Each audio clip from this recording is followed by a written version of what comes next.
Assalamualaikum waalaikumsalam warahmatullah.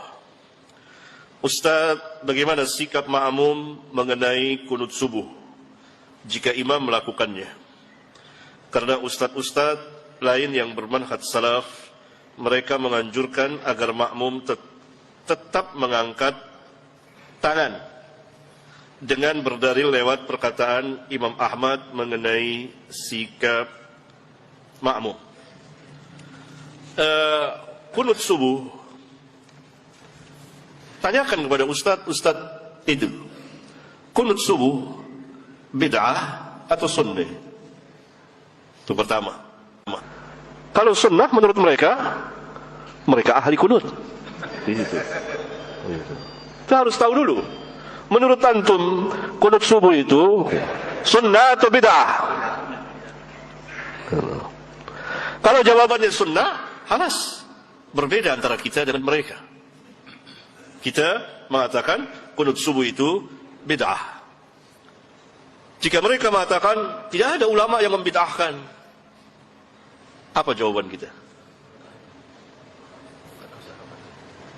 Apa jawabannya? Enggak, apa jawabannya? Jawaban pertama, ketuanya ulama telah membid'ahkannya. Siapa? Sahabat. Ya bunayya, hai anakku, itu muhdath. Hai anakku, itu bid'ah. Kalau Syafi'i, Malik, Ahmad, Abu Hanifah dan lain-lain ulama tidak membid'ahkannya, misalnya, maka ada sahabat yang membid'ahkannya. Cukup bagi kita sahabat. Tentu lebih mulia sahabat dari mulia sahabat, langsung mengatakan bid'ah.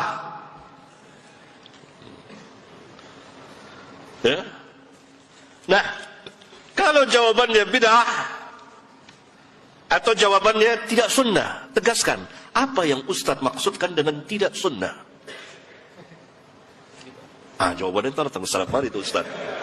Karena mereka dibina atas dasar taklid. Maka dia cari-cari ke sana, nengok sana, nengok sini, nengok sana. Maksudnya cari ilmu.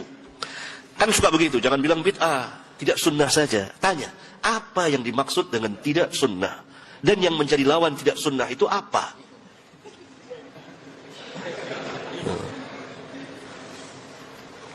Bolehkah kita katakan usolli itu tidak sunnah? Iya, usolli tidak sunnah. Boleh nggak kita katakan usolli itu bid'ah? Iya, boleh bid'ah. Berarti sama dong. Sahih. Sebetulnya ikhwan, dalam dakwah seorang dai harus berilmu pertama,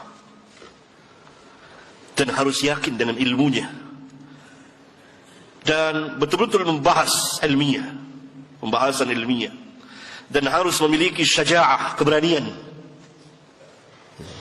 Yang bid'ah nggak jadi masalah. Yang sunnah.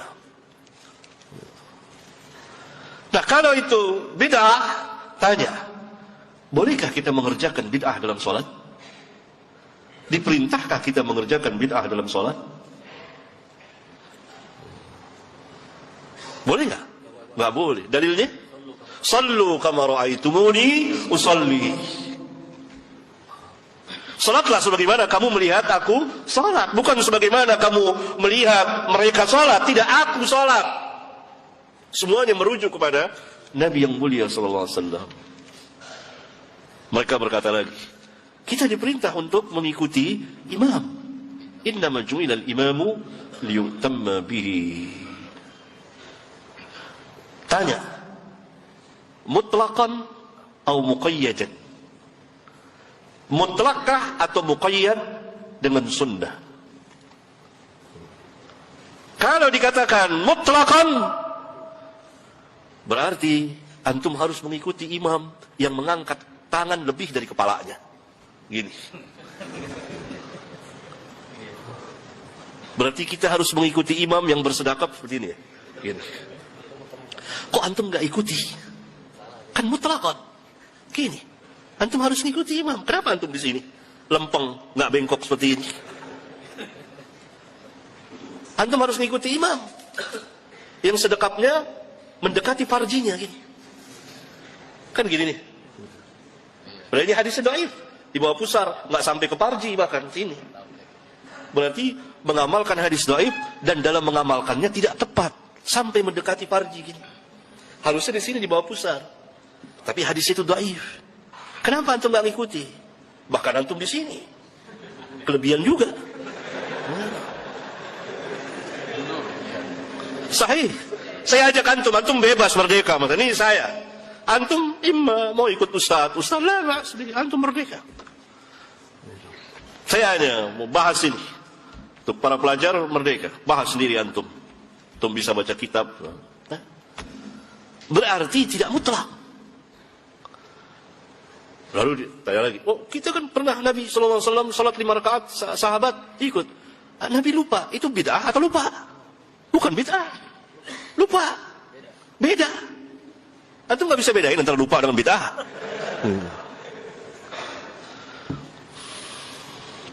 Paham ya? Ayat itu sekilas. Ada banyak lagi. Ya. Oleh karena itu, kita tidak diperintah mengikuti imam yang mengerjakan bid'ah. Kalau kita meyakini bahwa kunut subuh itu tidak sunnah, yakni bid'ah, maka tidak boleh kita ikuti. Dan kita tidak mengerjakan.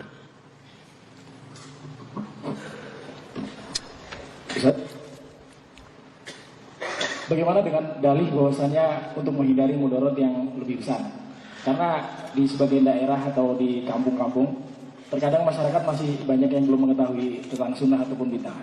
Nah, ketika kita ada di antara mereka, nah ada sebagian orang yang sudah mengalami bahwasanya dia tidak ikut kunut, dikucilkan atau bahkan dimusuhi. Itu bagaimana, Ustaz? Saya tanya sama antum, pembahasan tentang kunut subuh ada dan tidaknya ini baru setelah antum lahir atau jauh sebelum antum lahir? Jawab. Pegang mic. Jawab. Jauh sebelum anak lahir.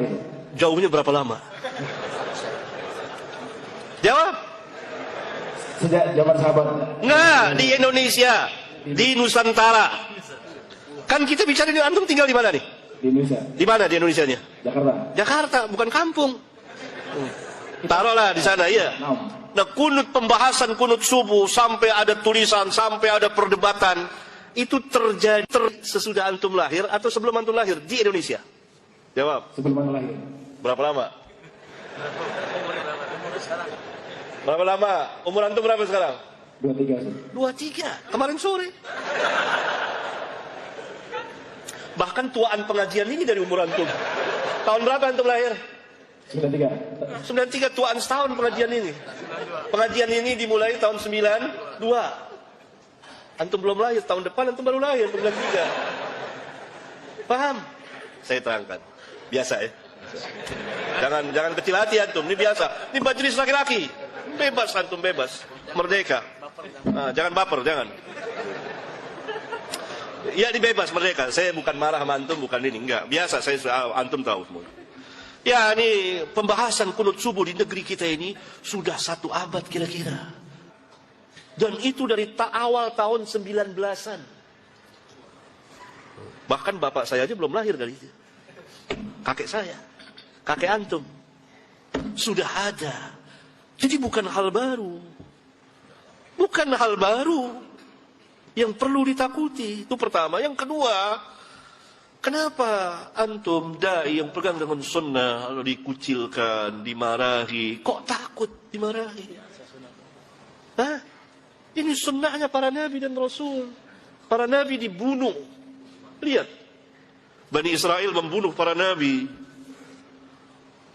Ada dakwah. Biasa, hal biasa. Kenapa takut itu dikucilkan? Kenapa takut masyarakat? Padahal ini bukan hal lain, hal yang baru sekarang ini. Paham? Jadi tidak bisa, ini alasan yang sangat lemah. Lebih lemah dari sarang laba-laba. Paham ya? Itu udah lama. Dai harus betul-betul berani, punya syaja'ah. Dan hal biasa, jiwanya harus besar, lebih besar dari masjid ini. Terus lapang, biasa. Antum dimarahi, dicaci maki, hal yang biasa. Enggak apa-apa. Kenapa? Kenapa takut? Hah? Padahal doanya kan Allahumma inni a'udzubika minal jubni. Mungkin enggak baca doa itu kali.